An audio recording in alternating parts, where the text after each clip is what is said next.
Delhi high court ने central Vista परियोजना के काम पर फिलहाल रोक लगाने के लिए दायर एक जनहित याचिका ठुकरा दी है।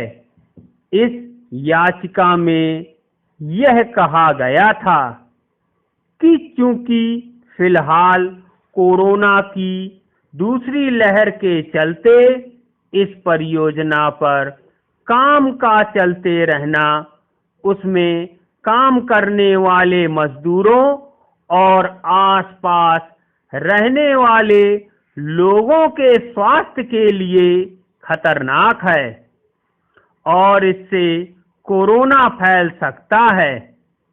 सरकार का दावा था कि वहां काम करने वाले मजदूरों को टीके लगाए जा चुके हैं और उनके स्वास्थ्य का ख्याल रखा जा रहा है।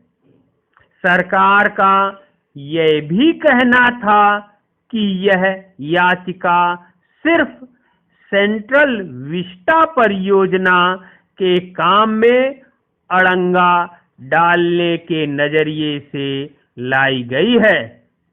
बहरहाल इस याचिका पर फैसला होना सांकेतिक जीत हार जैसा ही है, क्योंकि अब दिल्ली सरकार ने लॉकडाउन के नियमों में ढील दे दी है और दिल्ली में निर्माण गतिविधियों पर से रोक हट गई है।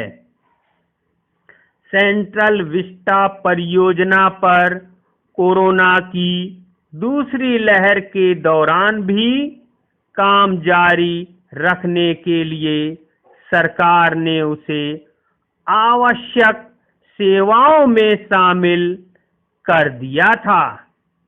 इस बात के लिए सरकार की भारी आलोचना भी हुई थी।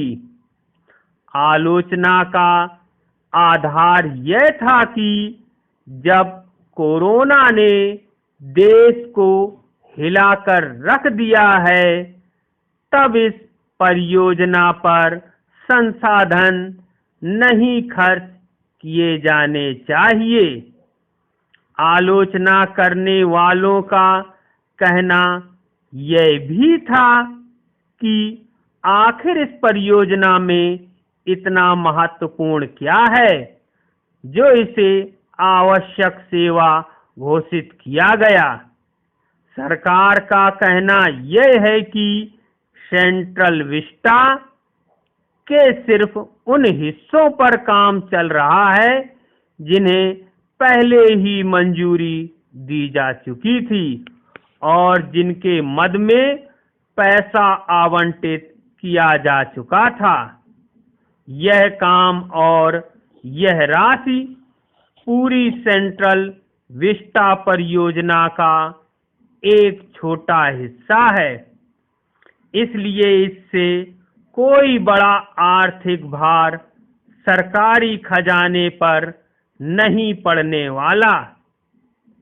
सरकार का इस तर्क को भी अदालत ने मान लिया कि यह परियोजना राष्ट्रीय महत्व की है, क्योंकि इन इमारतों में हमारे गणतंत्र से जुड़े विधायी काम होने हैं। इस नजरिए से भी यह जरूरी है कि ठेकेदार सापूर जी पालन जी ग्रुप ठेके में दर्ज तारीखों तक अपना काम पूरा कर सकें। राजपथ पर निर्माण कार्य का नवंबर तक पूरा होना इसलिए भी जरूरी है कि जनवरी में गणतंत्र दिवस की परेड यहां आयोजित की जा सके।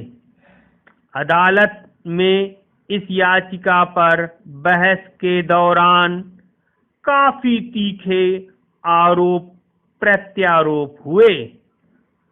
याचिकाकर्ताओं ने परियोजना पर काम करने वाले मजदूरों की स्थिति की तुलना नाजी जर्मनी के ऑस्विट्स यातना शिविरों से की, तो सरकार ने यह आरोप लगाया कि यह जनहित याचिका की आड़ में परियोजना रोकने की कोशिश है और इसलिए याचिकाकर्ताओं को ऐसा दंड मिलना चाहिए जो सबक सिखा सके।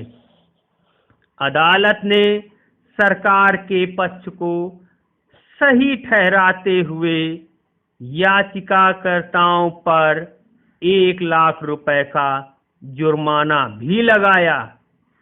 यह याचिका और इससे जुड़ा विवाद सेंट्रल विस्टा परियोजना को लेकर चल रहे विवाद का एक अध्याय है। इस विवाद के एक पक्ष में सरकार और उसके समर्थक हैं, तो दूसरी ओर जो लोग हैं उनमें विपक्षी दल हैं।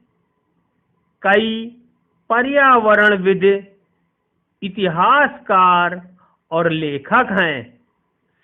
यह विवाद अभी आगे चलता रहेगा और आखिरकार देखने की असली बात यह होगी कि जनमानस में इस भव्य और महत्वाकांक्षी परियोजना की क्या छवि बनती है।